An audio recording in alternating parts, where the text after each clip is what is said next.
It's going. There we go.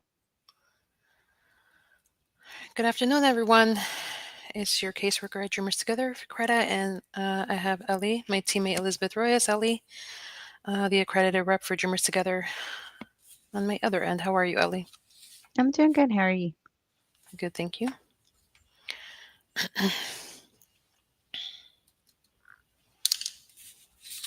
So we are going to be answering any general AS questions that you may have. If you have any DECA related or AP, please head on over to that Facebook family. How's everything going on your side? It's going good. I did have a couple of cases that have reached over a year in pending status, but we tried a few times and they were able to contact USCIS and file an inquiry, and lucky enough, they got their cases approved with no interview. It was a child to parent case, both cases. I That's good. do I do have a current case, and that case is also approaching a little over a year, so we are also working on maybe having that client also contact USCIS and let them know what's going on, that their case is still sitting there in pending mode. But that's some good news on my end. What about you, El? Mm, As you know, it's going okay. Oh, well, I mean, it's going pretty good. One of the things that I did notice is that some field offices are given the clients issues. For example, I think it's two cases that I have. They already had the I-130 approved and they went to their interview for the I-485. So originally the clients had started with consular process, did AP, then switched to adjustment of status. They had the I-130 approved. We only did I-485. They go to the interview for I-485 and the officers tell them like, we don't know if you can use this I-130. Do you need to file a new one? Let me go talk to my supervisor. Weeks, and they're still waiting Mm-hmm. for an approval. That's dependent on which office, because I also had another case, I-130 approved, went to the interview, approved the day after the interview. So depending on which office these cases may be, they may have that, it can be type of kind of an issue with I-130. It's not really an issue. It's just these officers, they don't know how to adjudicate these cases. We always, when we have a standalone case that we're dealing with, you know, we we do make sure, and we speak to our clients. We have to make sure that I-130 is still active. You have to go back and contact NBC, make sure you are able to log into your account. We always like to double check and make sure that I-130 is not terminated, before we submit these cases. Now, prior to this administration, we didn't have these issues, I believe. I mean, you know, we would file these cases, take the receipt to that approved or the approved I-130 approval notice. We would add it to the packet and send it out with no issues. Lately, I have been seeing a few that have been stalling as well with pending. I mean, I'm sorry, with it. I don't think it's anything on our end. I do think it's the office, and I agree with you. It is the officer. But you know what? Hang in there, because we will get through this as well. You know, hopefully soon. Yeah, But I I mean, hope for as so. far as issues I also have a few standalones that are pending as well. Um, you know, Again, when we meet with our clients and we get these packets together, we do conduct like a thorough background, and we check those I-130s and make sure they are not terminated. So we are pretty diligent when it comes to our end, in prepping our packets, because we have to look up the laws, and we have to check and make sure these I-130s are not terminated. So again, it's really nothing on our end. It's just something on their end, whether they're taking too long and they can't get to your case, or they really don't know what they're doing in terms of these cases with the already approved I-130s. One of the things that one of the officers told my client was you needed to have contacted National Visa Center and let them know.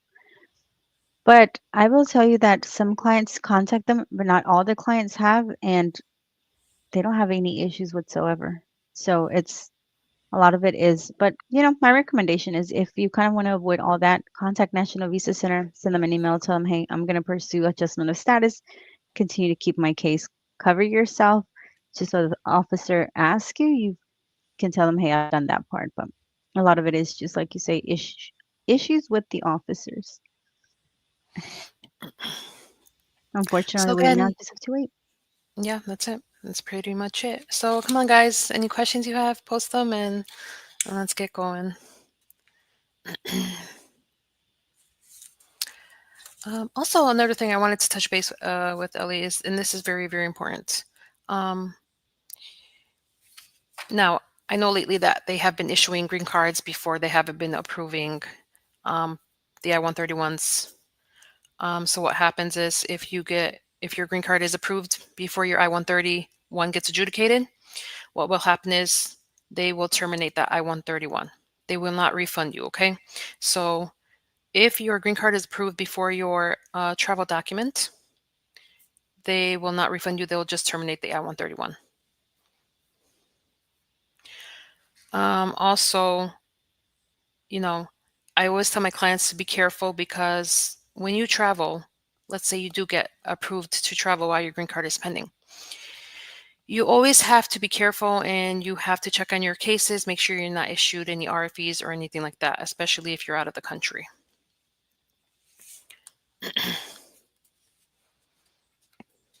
I am trying to see if we have any comments, but I don't see any comments. So if you Neither guys do have I. questions, make sure that you put them here, ask them. We'll be more than happy to answer them. También para las personas que hablan solamente español, también pueden poner sus preguntas en español. Yes, and let's just go back a little bit to um, an example. Let's just say a client has, permission to travel approved while their green card case is pending. It's very, very important to track the case, whether you're a client or not, because you might end up with an RFE, you might end up with the intent to deny, and you definitely don't want to be abroad, especially if you have an RFE that's pending. So I just want to remind you all to just constantly check check any case updates, because they won't flash a red light and let you know that there is an update to your case. You're gonna have to actually go in there and check sometimes because they wouldn't even notify you.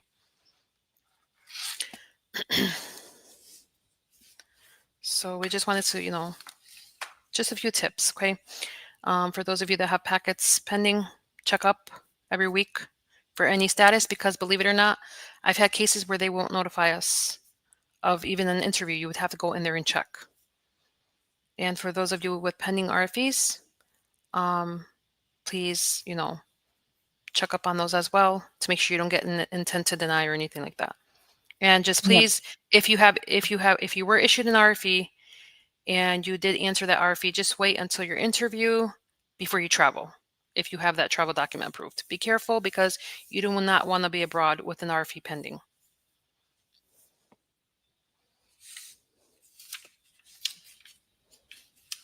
And in most cases, I've just seen them issue the work permit.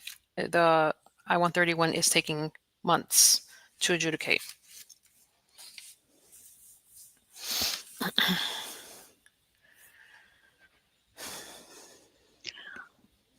Another thing that I have seen, V, and I know we talk about this like every week, but those 40 credits in the IA-64, I'm still seeing Well, RFPs. I just want to give you all some good news that another client of ours that was issued an RFE, and he's got well over 10 years of work. He's got the 40 credit, they've got the 40 credits and all. They were issued an RFE. We answered the RFE. They actually got approved Monday. So we're still seeing RFEs being issued, but we are also seeing approvals. Okay. Once that RFE is responded to, you respond to your RFE. Now you're waiting months for an interview. Don't panic. Once that interview comes, it moves a lot faster, because some people really don't have another option besides the tenure and the 40 credits, besides asking for that exemption. If you don't have another option, don't panic. If you have the 10 years and the 40 credits, use them. Okay. Don't panic because you're going to get an RFE or you're going to get stuck for months, because I've had multiple clients that had no other way. They wanted to use their 10 years and the 40 credits. We've gotten an RFE. We've responded to the RFE. We've gotten the interview. They have been approved for green cards. The only advice I can give you in that is just please make sure you have the 10 years and the 40 credits. You don't want one of those boxes to have $4,000 in there. You have to be careful. Go ahead, Ellie, because I know you can add to this. No, I totally agree. Sometimes, sometimes when we're in the middle of, let's say, oh, we need a joint sponsor, it takes longer than to find the joint sponsor. Make sure the joint sponsor sends all of the information. They're missing something. It takes Hmm. them months again to kind of come back. Then it would have been best to go ahead and just send the 40 credits, get the RFE, and by that time you probably would have already, been able to move forward. So if you have 40 credits, don't stress it. At the beginning, we were stressing. I was stressing. I will Yes. not lie, because it was something new that we had seen. So now we see that, hey, we have approvals. I think I did a packet review for a lady. If you're here watching this live, I know you know. I know who she is. She knows that I've been keeping kind of a tab on her case. She did 40 credits. I think her interview was today. So hopefully, she'll be giving us the good news of, hey, that was approved. So if you're watching us, let us know. Yes, please keep us posted. We would definitely love to know. Um, and then for all you viewers out there, if you go to these interviews and you have anything you can share with us to help our community, please do so by, posting and, basically sharing it with us. We're all in this together, right? Yeah. Let's see, there's a comment. I think I'm trying to see. For some reason, it's not showing up here, but I think we do have a comment. Saludos, Guadalupe Salazar says saludos. She's on Facebook, but for some reason they're not showing here. Yeah, it's not showing. But she's on Facebook, and I see she said Guadalupe Salazar said saludos. She said hello. Hi, Guadalupe.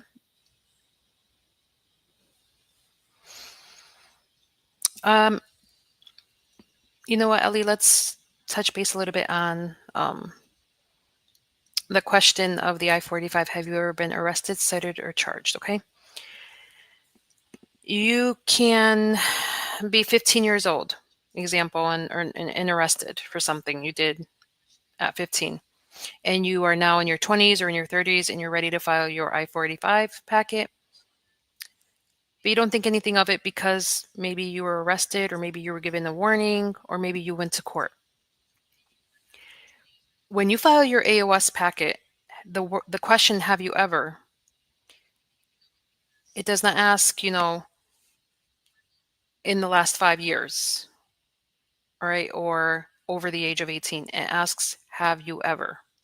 So have you ever been arrested, cited, or charged? So have you ever had an arrest? You have to, answer that correctly.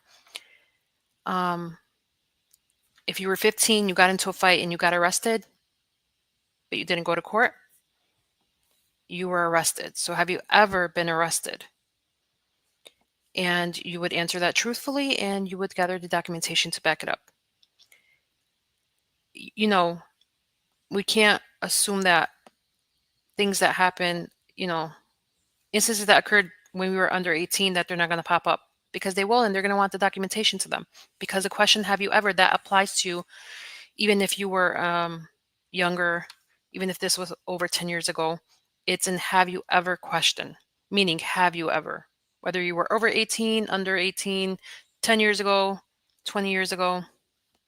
So please keep that in mind when you are filling out your AOS paperwork. And I think, Ellie, we really stress this with our clients, and they do give us a little bit of a hard time with it. But we try our best to avoid RFEs, because let me tell you, if even if we disclose it and we don't have the right documentation, they will come back with an RFE and they will ask for that documentation. Yeah, I have had several clients that want to start that adjustment of status.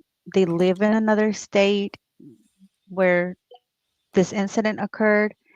It happened a long time ago. And one thing I tell them is you need to have that paperwork. And they say, well, I can't get it. I'm having a hard time. I understand. We understand it can be very hard to get this paperwork, but it needs to be done, because if we send a packet and we don't have anything to back it up, like you say, you're going to get an RFE. And either way, they're going to want to see it, right? So might as well send it from the beginning. Don't lose time. The thing about the RFEs is there's a couple of ways it could pan out. They can issue you maybe another RFE if they're kind enough, or try to intend to deny your case, or let you go to the interview. Now the interview, they'll be like, okay, we really need that. So there's, some of the options that can happen. So make sure that as hard as it can be, and we understand because people move, people don't have time, people are busy. It's just something that they want to see. They really want to see why were you arrested and what was the final court disposition, certified court disposition, what was the outcome.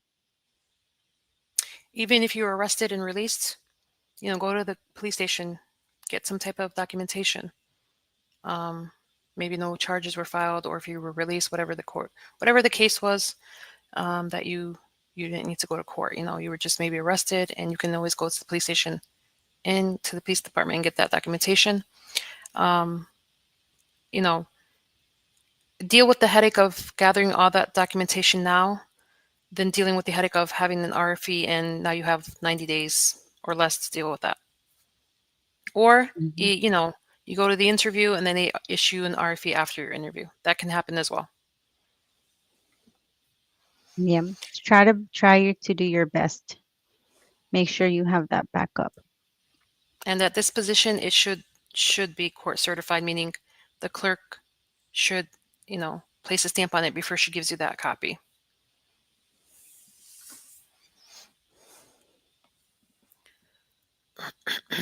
We have a question. For some reason, our questions, if you guys have questions, they're not showing up here, but I'm actually watching the live on Facebook. So So am if I. you guys have questions, I'm doing both. they're not going to show up. But we have one from All right. YouTube. There is one here from Lucas. My wife, she is from Massachusetts. Now she works from home remotely in Connecticut. Hello, neighbor. Her check stubs are still with Massachusetts address. Would this be an issue if one submitting the AOS? It will not be an issue. If your wife works remotely and she gets paid from a company in Mass, that will not be an issue when you submit your AOS packet.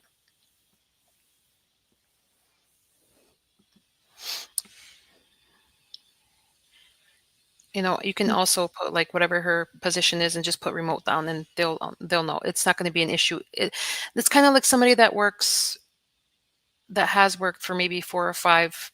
I know someone person that has worked for about 4 WalMarts, you know, in the past 5 years. So all they did was put the headquarters address down and the dates.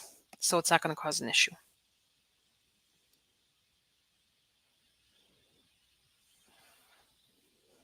He's letting you know what part he's from. Yeah, Norwich. It's about 40 minutes from me. You're welcome, Lucas. It's getting cold up here, Ellie. It's pretty cool here down too. I was actually pretty excited about it, but now I'm not sure how to feel about it. Yeah, same here. We have another question from Bree. I'll read it, Ellie, since I don't think we can see it up on the screen here. I'll read it. I'm in the Facebook group as well. And then Hmm. you can answer it. To use visiting graveyard as a reason, that is there a maximum time that you can visit for AP within the time they passed away? There is a time, correct, Ellie? Yep, If you would there like is to a time. visit a loved one's graveyard, so Ellie will explain a little more about that. If you're trying to do your AP in order to go pay respects to your family member's grave, it's gonna be 2 or less years of from the date that your AP is going to be approved to their date of death. So, for example, if right now we're seeing that, hey, let's just think that it's going to take 9 to 12 months because that's kind of what the timeline is looking like right now for advanced parole. If you send in your application right now and they passed away a year and a half, by the time that they get ready to approve that AP, you're looking at maybe 2.5 years of their passing, just based on that option or based on that reason only. It will not be approved. They will send you a letter say, hey, we're sorry for the passing of your family members. We want to express our dearest condolences, but it's not urgent or humanitarian reason. Do you want to use another reason? So 2 years, okay? from the date that they pass to the time that your AP is estimated to be approved.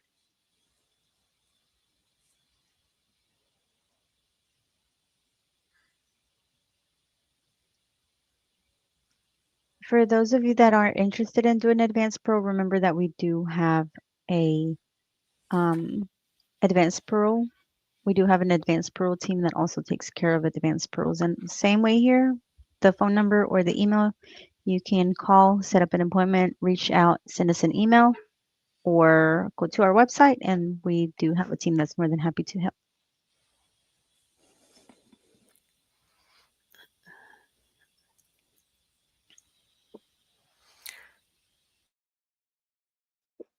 For you guys, for you petitioners out there, please make sure that you have filed your 22, 23, and 24 federal tax returns. Okay, it is very, very important because if you need to file the I-864, you need to have 22, 23, and 24 taxes filed.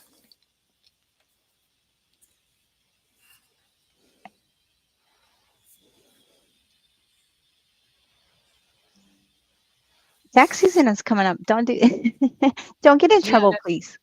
Don't get in trouble, please, because that was one of the biggest issues that I had with my clients last year was it was my fault also, and I apologize because I thought that, when, like, for example, you go to a tax preparer or a tax professional or a CPA, I assumed that they did things correctly and that if you were married on the last day of the year, that they would make sure that you filed correctly. As professionals, I assumed that they were going to do their part and let clients know, hey, you were married last day of the year. Now you have to do married filing single, married filing separately.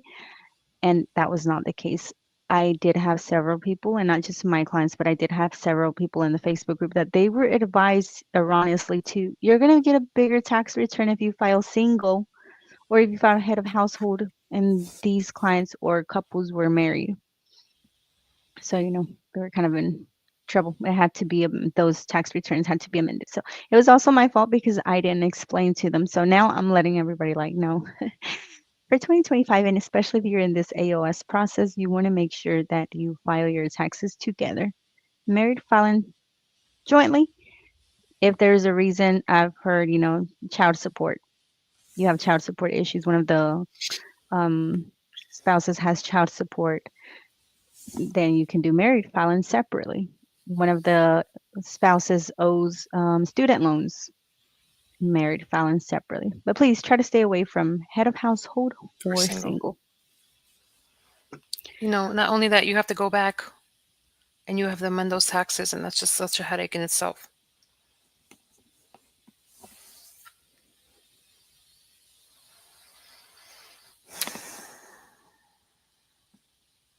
So Leslie has a question. Hello Leslie, what if they are still alive but they pass while you're waiting for approval? Does this have an effect?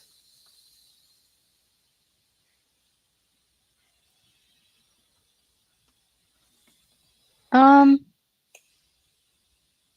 it depends.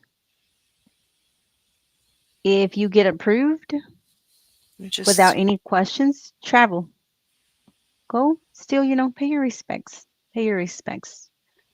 If during the process you get an RFE because, hey, this evidence wasn't enough, or hey, it's been a long time, or the time has passed, do you still want to travel? Then you're going to have to be truthful and say, hey, I was waiting. Unfortunately, they've passed. Now I want to go pay my respects to their rest in place. Then you'll have to add their death certificate, translation, and certification.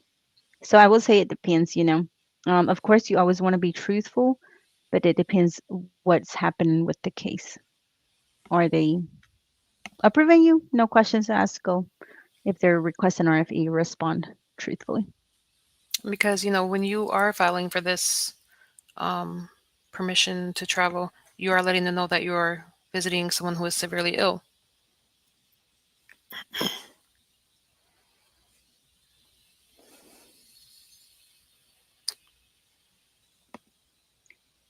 Reina de Corazones says, "Hi guys, ¿cómo están?" Hello, Reina. Reina is watching us from YouTube. Hello, Reina.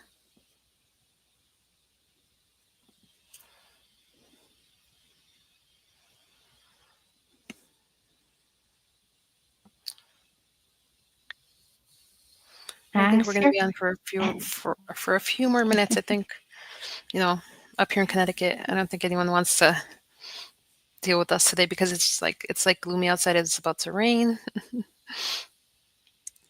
It was pretty cold this morning, but then it warmed up a little bit. Hmm. But I'm like, oh, it's gonna be too cold, and I'm not ready for it.